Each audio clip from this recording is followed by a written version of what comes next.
dam chiang ha mo thong hi ko langa pu ni som thum jing lei thong chim ngak in man kut kanen tlai than ha man thabor pasi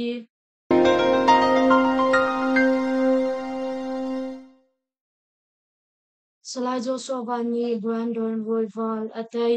Junicola Nikua Jing Tua Mi UFC Zatum Haiseri Zanan Tachanaka Chinmin our UFC fighter Salai Joshua Van Joshua the Field Van Lee Flyway E number Pakatnak Ummi Brandon Royval Anichal E Salai Joshua Van Mi Atay Salai Joshua Van Joshua the Field Van Lee Brandon Royval Churang Thumtiang Anichal Mu Up Salai Joshua Van Ni Mark in Tainak Ahu Chupin Salai Joshua Van Joshua the Field Van Lee Brandon Rival to UFC Zatum Heseri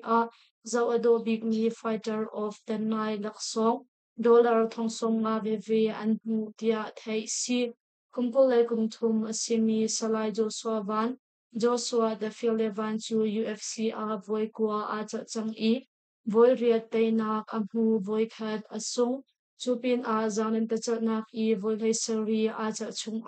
Voi Nga Tainak Amu E Voi Ni Asung Tia Tai Si Mizapi Klongte in Anungkal Konak Dinsa Raldau Pa in Leimin Mi Kanrem Tia PDA Ni Anthan Chiram Tidim Pengchung Shambun in Padok Naga Bitakte in Achul Chang Soma Mi Song Asi E Kale Tangi Lampi Kadok Nak Song Atal Vemi Chiram Chauza Chungtal People Defend Army PDA Ni Mizapi Klongte in Anungkal Konak Dinsa Ati in Radau pa in leimin mi pol kan rem tia juniko lenikua anthan mizapi petlai nak khol thon nak le thati in edin thilri an pho kho nak ding cha ati in ral kan tukpa in leimin mi pol kan rem tia People Defend Army PDA ni an lakter atuliao chu sagairam than kali khopi in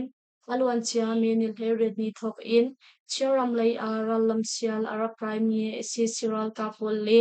chiram chawza chim brotherhood fund in chiram klai tangtip kunha kar tidim peng molpi khwa ka do nak afa leo pi asi dia kan thai molpi khwa ka do ka SCT mi le hliap mi antam shamnam tam ngai song chiral ka phani anlak chiram sin haram molpi khwa ka do ka SCCral ka thimi le hliap mi antam ngai pin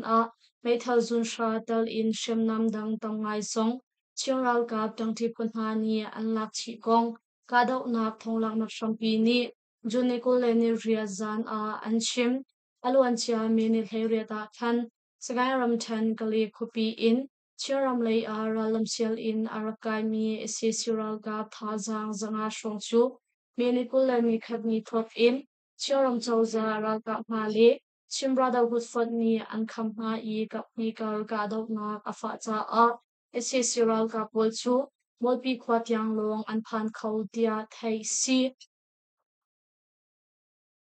Jun thadong lei zau hin molpi khwa lei I aummi SCCral ka polchu chimshem thai tangti punha ni pezul in an ka than ha cha kapni kar kadok na kafa Chukadaw naka chun SCCral ka play in at himi le hliap mi an tam ngai pin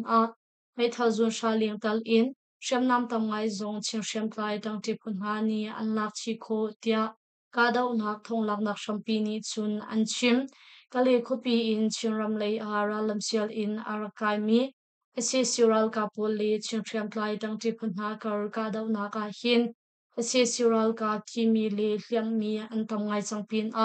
an tlai mi ha zong an I shem nam tam ngai zong chin shem tlai tang ti punha ni an la kho chang ka dau nak chan chunga chun junikul le ni ruk CNA in salai ha khale junikul le ni seri CDF CDMC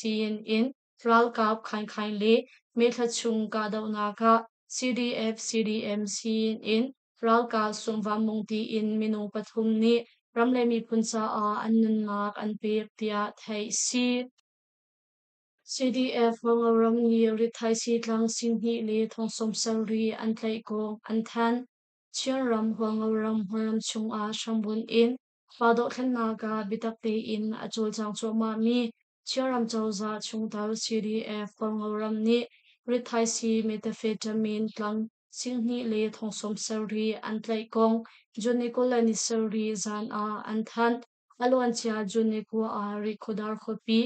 lai pian kai bethel sang lam a 125 motorcycle in rithai si anformi chu HPO CDF pangawram palik le Pangawram Reserve Force HRF ni antlai tia thai si rupi singsong nga parukman methamphetamine thlang singhi le thongsom sari chu palte khwa mi puwalan kan fapa salai van thong mang kumsom ni palisin in kan tlai i rithai si apur tu salai van thong mang chu bechai zung i kan kalpi hnu a thong kan thak chol rithai si kong he petlai in HPO CDF Pangawram le Pangawram Reserve Force HRF ni kan si kho sung in kan kham lai kan thachoma tu rithai si chu pezul in kan dau kau lai cha a mizapi ni nan si kho nak lam cheu in rakan talpi u tia HPO CDF Pangawram ni an that mi a an lak ter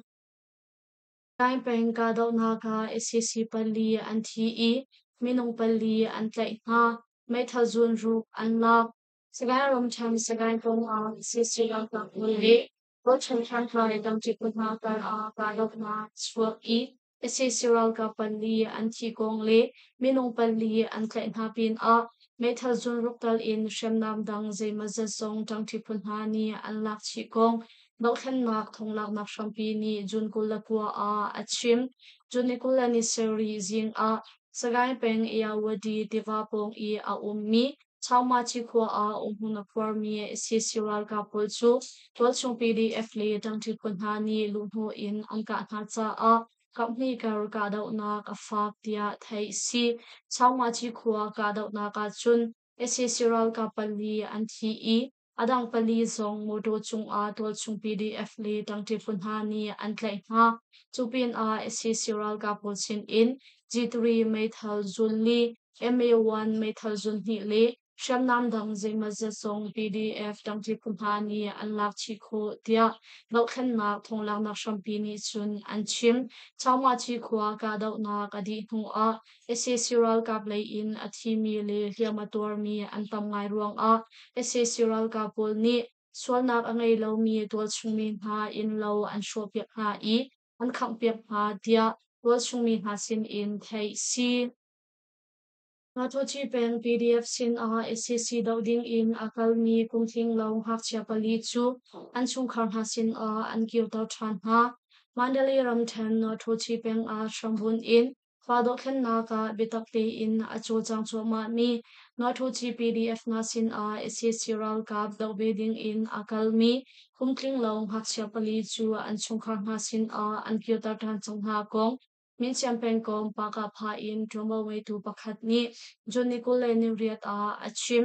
Junikula khan wa thuchi peng chung I a ummi kumhlai nga li kumhlai sari shong asimi na ngakchia pali chu PDF a lu I SCCral ka the wedding in nga thuchi PDF sin a online in pe tlai nak an tua tia thai si online in pe tlai nak an tua nga nu a nga thuchi peng PDF sin a an vaphan I chaklat nak an tua nga chun kumtling lo an CD an thai na cha a min champagne kom paka phasin a pe tlai nak an kan tua I junikul ni ruknia khan an chung khan hasin a kan bachia than na hi a si Hachia an sekauna in Paudo khanna ka ital wedding in PDF sin an phan mi hi upat o an tlak I warzong anum tuksing shan tia min champagne kom paka pha in trombong way tu pakhat ni chun achim Yang khashi si siral kap chegei a nu panhi chu pistol tamngai he an tlai na paguram chen wo peng yang khashi si siral kap chegei a nu panhi chu pistol tamngai he an tlai na kong pol chungmi ni an chim junikula ni sari zani swimela pathum tluk a chai thu peng in wo peng lei a akal leo mi taxi moto pakhat chu yang khashi si siral kap chegei a chaklat na an tua I pistol zum hlei kwa kwan bom som thum riat le kwan fang tam ngai he an tlai na pia an chim hi kong he pe lai in SC Kap thongjap nak Telegram channel ni chun yam kha he SC Kap chegei a moto pakhat in pistol zun hlei kwa kwan bom somthum riat le kwan fang tam ngai a phur tu kum som li nu pakhat kumkul nu pakhat an tlai na chupin a an han mi taxi a khal tu zomi ang zong an tlai chi tia an lang ter alwan chia mani hlai ni zonga khan nyang kha shi chege thiama hin motorcycle pakhat chu SC Kap ni an chek I akabar tang a thu mi pistol zun riat le meithal kwan pol an rak tlai tia thai si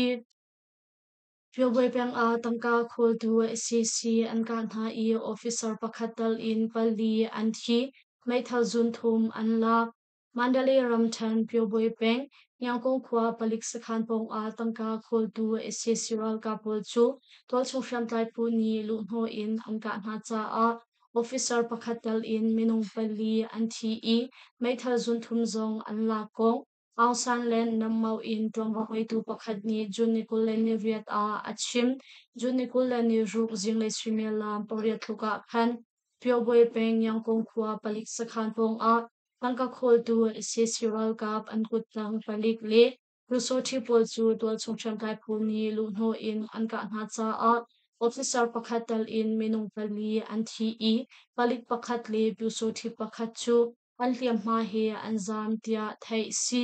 yangkong khwa palik sakhan po vado na ka athi mi SC Kap le an kutang kol sin in MA1 meithal zun thum 5.56 fang som ruk li mobile phone panhi le photo mi tol sumi ma sin in sham in an khol mi na tangka singkhat le thong som ria zanga zong kan lak chi kho tia Aung San Len Nammau in Tuangbangwei tu pakhat ni chun achim Thailand a Myanmar mi pashatal in ramdang mi hlei nga chu meithal kon pol he an tlai nga Thailand ram chonburi pengkom chung a Myanmar mi pashatal in ramdang mi minung hlei nga chu Thailand no ngai tu pol ni meithal kon pol he an tlai nga kong khasau English media ni Junikulani kwa a alang ter Junikulani ria zinga khan Thailand shambun minung chokjor nak do tu zung ACTPD in Palikli Tuangbangwei tu pol ni Chonburi pengkom chung I aum mi sezong pol chu lukno in chaklat nak untua I Myanmar mi pasali tilukram mi pangati in andi lakfon minung hlai nga chu meithal kwan pol he an tlai na tia thai si an tlai min ha laka hin Thailand ram chung a pungning te in kho nak ding a her mi chatlak ngai lobu in zamati mi zong anital meithal kwan pol he tlai atong mi ramdang mi hlei nga chu Chonburi pengkom bambang palik sakhan a chaklat nak to ading in ankal pi na tia thai si Salin chi peng a SCC ni boman thlak I tol chungmi pali annun nak aliam sagai ram chen salin chi peng leya kan kho a kapni karla ka do nak aum lo na in SCC Kap ni prashut in boman thlak I tol chungmi pali annun nak aliam kong tol chungmi ni anchim junikul lani ria jinglei swimilam pakwat luk a leya kan kho a kapni karla ka do nak lo na in SCC Kap ni prashut in bomlung panni an thak ruang a nu pathum le pa pakhati in andi lak fon tol chungmi pali annun nak aliam I adang tol chungmi pol chu hunhim na kol in anzam na tia thai si Northwestern Command Headquarter in Arakai mi prashut panni ni jinglai swimilam pakwat luk a le kan kho a bomman thak hi a si I nu pathum le pa pakhati in Wal chungmi pali chu makhate a annun nak aliam tia wal chungmi ni chun anchim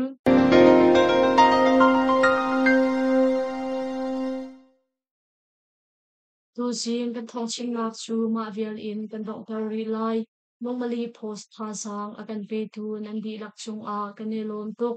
normally post Facebook like follow me YouTube channel a subscribe or kan to upload ding